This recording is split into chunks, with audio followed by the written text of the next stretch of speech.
found another image. I found another image over here on the Facebook account. Once again, y'all know from the last one that I've already done. This one happens to involve the My Hero Academia's top four. We want to say arguably the top four strongest characters of the My Hero Academia verse, give or take. I'll show y'all the image real quick, and they're gonna be going through this gauntlet to see exactly how far they get there. OP believe that everyone's been wanking the My Hero Academia too far, and they personally believe they won't make it past Sukuna, and they definitely don't make it past Zoro, is in their personal opinion. So we're gonna go ahead and break it down. Hold on, let me show you. Let me remove myself first, so y'all can take a look. That's the gauntlet. So you got Sukuno, you have Zoro, you have Itachi, you have Minato, you have Flashy Flash, you have I believe how you say his name is Kato from One Punch Man. I mean not One Punch Man, from One Piece. Correct me. You have the Nine Tails wrapped with the perfect Susanoo.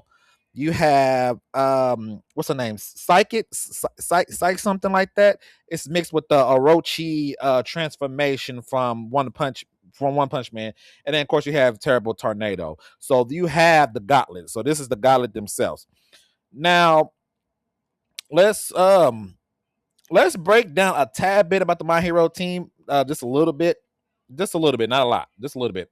First of all, you got Deku. Deku himself is kind of like arguably he is the third strongest.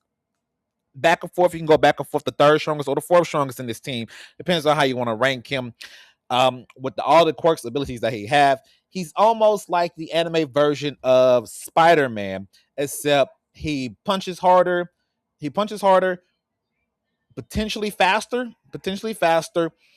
He has the Black Whip. He has Black Whip, which is basically something that he can use, kind of like a spider, kind of like the spider web. It's kind of like the webs that from Spider-Man. Technically, if you want to get it nitty gritty like that, technically he has that. That's what kind of like what it is. Um, he can make a fog where he can disappear into and stuff like that. And of course, he has the awful one, which allow him to punch as hard as he can. I think the max he actually got into the show was like 45 to 55 or something like that. Not full power though. He definitely can't do a full power. So that is Deku. The next person we're talking about is Stars and Stripe, a character that was introduced, and I want to say it was season 6, at the very beginning of season 6. And her quirk was called New Order. She can pretty much demand a new order to be commanded. So she can say this entire area had this a certain amount of area doesn't have any more oxygen, and that's the new law that she put in, and then that area doesn't have oxygen. She was really OP, and she would have killed Shikaraku, but plot says, nah, you got it. The same. Of course, next person is Shikaraku, who, as it's been said, he had surpassed he had went ahead and surpassed All Might. He has surpassed All Might in all the stuff at his absolute peak form. Regeneration is crazy. His decay was so strong that if he would have touched down, he would have destroyed Japan. So that shows you the range of the strength and his powers that they get. And then of course you have Prime All Might. Now I'm not gonna use Prime. I can't really use Prime All Might. We saw a tad bit of what Prime All Might looked like in the entire series, because when we got introduced to him, he was already in his golden age and his should be retirement age, and he was still very, very powerful. Prime All Might is supposed to be like the strongest being that ever happened on the entire My Hero Academia universe, supposedly.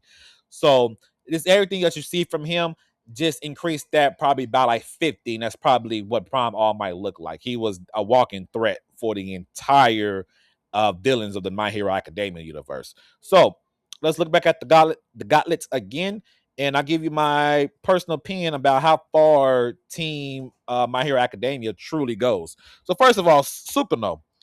Now, JJK is still going on for the anime wise, manga wise. They've been done with it. It went to a whole new thing and did their own thing. But Sukuno is a threat to the Jujutsu Kaisen's world, and his main thing is the domain expansion, which if any human is capturing that domain, the domain, they're pretty much going to be killed. let's be honest here. They're gonna pretty much get killed. They won't last too long in the domain in general, and that's for all JJK users in general. Despite all of that, I think the numbers advantage of the My Hero Academia is more stronger than he can deal with. First of all, I think Shikaraku, I think he'll be able to decay him way faster. You trap him inside the domain. I think I believe Shikaraku's regeneration abilities, and then the fact that he'll just decay the domain, which I don't know. I don't think I don't know if my not my hero. I don't know if JJK has a user that if he touches the ground or something, or he touches the domain, that he could just it just shatters. I don't know if that's even possible. Quite honestly, I don't know. You have to let me know down in the comment section. And then on top of that, then you have Stars and Stripes. She can rewrite a new order. So Sukino, instead of playing around, he'll have to go for the kill off rip. I don't think that's something he would actually do. I think he likes to play with his food. It's very similar to a lot of villains and stuff. I think he plays with his food. He takes a L. I think they beat him. Zoro, great swordsman. I don't think he's getting past the new order law. I'm not gonna lie. Right now, at this point in time, Shikaraku and Stars and Stripe is carrying heavy for this team. I just don't think he can get past the new order. And that's my personal opinion alone. I think new order just takes him out the game. Just takes him out the game in general. Itachi is very interesting because of Genjutsu. Despite Genjutsu, I think both All Might and Deku can break through Genjutsu. Y'all know Genjutsu traps the mind into a whole different thought process in general. It's able to be broken by outside interference, somebody putting their chakra into you, or your willpower alone can break through the Genjutsu. I don't think there's a scenario to where All Might of all people will get put in the Genjutsu and think the Genjutsu will last against him. I don't think Itachi's Genjutsu will be strong enough to break All Might. Deku, maybe 50-50, 50-50 on Deku. All Might, I don't think so. I think Stars and Stripe, I don't think so either. I think her thought process is just as strong as All Might's, my personal opinion. And Shikaraku, we've kind of seen that a little bit when Deku was going back to his past and all that stuff. It really didn't do much to him. He kind of broke through it anyway. You know what I'm saying? So I don't think Itachi's Genjutsu is strong enough to bind all four of these at once and thinking he got the W. On top of that, if this becomes into a fight, his stamina alone won't allow him to fight four people at once and win. Though remember, people, in Naruto, most of the time that Itachi uses his Genjutsu is when A, he's with Kisame, or B, he's by himself, but he's able to trap the entire team into it. 1v1s and stuff like that, he does it also, but he doesn't have the stamina to make it last as long as possible. And that's where I believe Itachi wouldn't win. Now, of course, you do have Amaterasu. That's not going to kill. That should be able to tag Stars and Stripe. I don't think it tags All Might or Deku. Shikaraku, I think his regeneration is way too quick for it to really affect his movement in general. Shout out to the children in the background. That's not going to be enough. His Susanoo will be useless because it's forcing him to walk.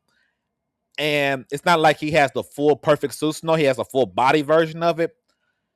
I think a combination of Deku, All Might, and then Shikaraku can probably touch it and break through the Susanoo. His decay might just break through it. Let me know if y'all want to see a Shikaraku versus Itachi death battles. I think I do have that on my list. Next up is where I believe they stop at. It is Minato. And the main reason why I'm saying he stops at Minato, because they didn't say what version of Minato, and we have to look at the fact that Minato, let's say this is a live Minato. Let's say this is post-war arc Minato. Let's say this is Minato that's alive during the war arc. Nine Tails chakra mode he has, his speed alone, his Rasengan, he can make clones, he has perfect Sage mode, he has all this stuff. I think that's a little bit too much for all four of them to handle. I think he'll be able to, I believe he blitz Stars and Stripe off rip. Shikaraku is the main problem that he has, but giving that Minato is very intelligent, I think he can seal him away. He'll be able to have some sort of sealing ability. I don't know what it is. We never get to see him at his absolute prime. I think he has a sealing jutsu that can seal Shikaraku up somehow, some way, right? Deku and All Might is the next two. I don't think Deku has a lot of arsenals. He's just not. He's not. the issue here is that Minato is just too fast. If he tags one person, that's all he needs is to tag one person one time with his symbols, and the team is blitz. The team is blitz, in my personal opinion. I think they stop at Minato. If they somehow get past Minato, Flashy Flash, too fast for them to handle. Way too fast, way past their arsenal and my abilities. What's his name? Kato or something from One Piece. I can't even say the guy's name. Definitely too much power for them. Overrunning powerful. And then, of course, everybody else way too powerful. I think they stop at 4. And if they somehow get past 4, they definitely stop at 5, in my personal opinion. Now, you can make an argument for everybody. Make an argument make an argument for everybody down below in the comment section for me. Make sure you guys hit the like, comment, and subscribe. Let me remove this again so you can take a look at nope. Haha. I put myself on the screen, not myself. I want you guys to take a look one more time at the team ups. This is what the team is looking like. You guys let me know down in the comment section how far the team My Hero Academia actually makes it. Once again, all 4 of these people will be working together, no problems with each other, and they're going through this in Gauntlet. So let me know down in the comment section how far you think they really get, and I'll catch you all on the next video.